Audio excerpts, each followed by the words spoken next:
The Chronicles of Riddick: Escape from Butcher Bay debuted on the Xbox earlier this year, but it's turned out every bit as surprisingly good on the PC, thanks to an excellent translation that shows no traces of the game's console origins.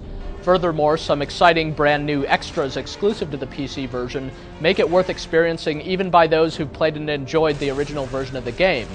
No, the Chronicles of Riddick isn't a highly anticipated first-person shooter sequel, but don't let that make you assume it can't be one of the year's best action games, because it is. This is one of those exceedingly rare types of games that delivers exceptionally high quality through and single-handedly ups the ante for all similar games.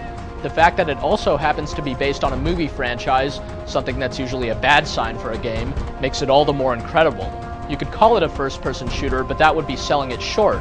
This ambitious game is played mostly from a first-person perspective, and effectively and innovatively combines excellent shooting, hand-to-hand combat, stealth, and adventure elements with a solid story and truly outstanding, highly atmospheric graphics and sound. Those familiar with the Xbox version of the Chronicles of Riddick should know that the new PC Developer's Cut version is fundamentally the same game, but with a few key differences. Its visuals have been enhanced to be proportionally outstanding, even when measured against the PC's extremely high standards. Its controls have been optimized to make it easy to pick up by anyone who's played a PC first-person shooter lately. It features a new and exciting gameplay sequence that's been seamlessly integrated into the middle of the story, and it boasts an unlockable commentary mode, which annotates the entire game with extensive, often fascinating audio commentary from the frightfully talented development team at Stockholm-based Starbreeze Studios. The commentary mode's a great treat, and its implementation is surprisingly clever, so much so that we expect such a feature becoming common in games in the next year or two. The experience of playing the commentary mode is comparable to what it might be like playing this game with the developers sitting there right next to you with nothing better to do than indulging your curiosity about any little detail that catches your eye. There are just too many great little touches in the Chronicles of Riddick to mention, but they all add up to make it the superb game that it is. For example, each of the dozens of inmates you'll come across in the game is a unique character with his own name, voice, and likeness, which lends the game a sense of depth and personality that few other games of any genre can touch. The game boldly defies the conventions of first-person action gaming by putting you in a variety of situations that are uniquely dangerous in their own right, rather than just letting you use stronger and stronger firearms against tougher and tougher foes. That is to say, the Chronicles of Riddick continually keeps you guessing and never gets tedious by forcing you through repetitive sequences, though it does make you double back through some previously explored territory on occasion. And the game wears its mature themes well. What other game is so dark, so gritty, and yet so ironic that it tasks you with searching for dozens of different intergalactic cigarette packs to unlock extra features like concept art and movie stills?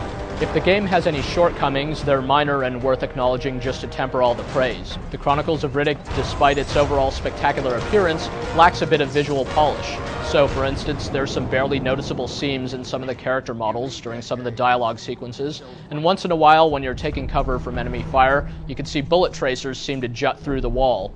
These were issues that were present in the Xbox version, and they're still there on the PC.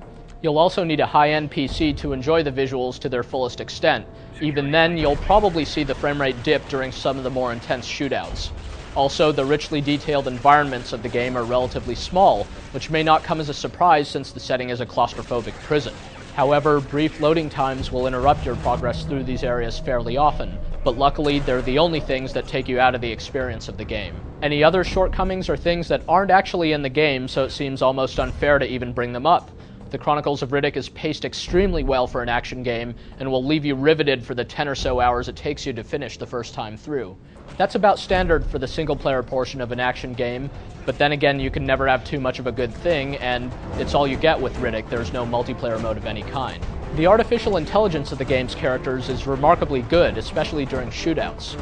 Enemies will realistically dodge from side to side and use cover, and rather than rushing headlong toward you, they'll often hang back to fight from the proper range. Tactics that naturally encourage you to attack using stealth when they're armed and you're not. Crouching is how you go into stealth mode. Here too, the game has an innovative and brilliant solution. There's no graphical meter indicating when you're hidden from your enemies, and instead, the tint of the screen just noticeably turns blue. It's a subtle effect that totally works. Riddick can still move quite quickly while crouched, and therefore he can silently set upon his foes while their backs are turned and then snap their necks and shove their lifeless corpses to the ground. Riddick's human and everything, but he's extremely strong, hardy, and fast. He has a few other special abilities as well. Those who've seen Pitch Black know that the character has mysterious shining eyes that allow him to see in the dark. You'll gain this special vision mode during the course of the game, and you'll need to manage it thereafter. It's very useful for getting the drop on bad guys in dark corridors, but the flashlights on their weapons or various other light sources in the environment will be blinding to you when using the eye shine, which adds another tactical layer to the game. As mentioned, the Chronicles of Riddick doesn't follow the typical level-to-level structure of other action games, but instead effectively weaves together different types of gameplay in the context of a few discretely different, fairly open-ended areas. There are some well-placed and genuinely well-implemented adventure elements to round out all the action. The game was developed by a previously little-known Swedish developer in partnership with Vivendi and Tygon Studios, the latter of which Vin Diesel himself founded. Vin Diesel's even credited as having contributed to the game's dialogue and design, but clearly this game is the result of a lot of dedicated hard work on the part of many extremely talented people.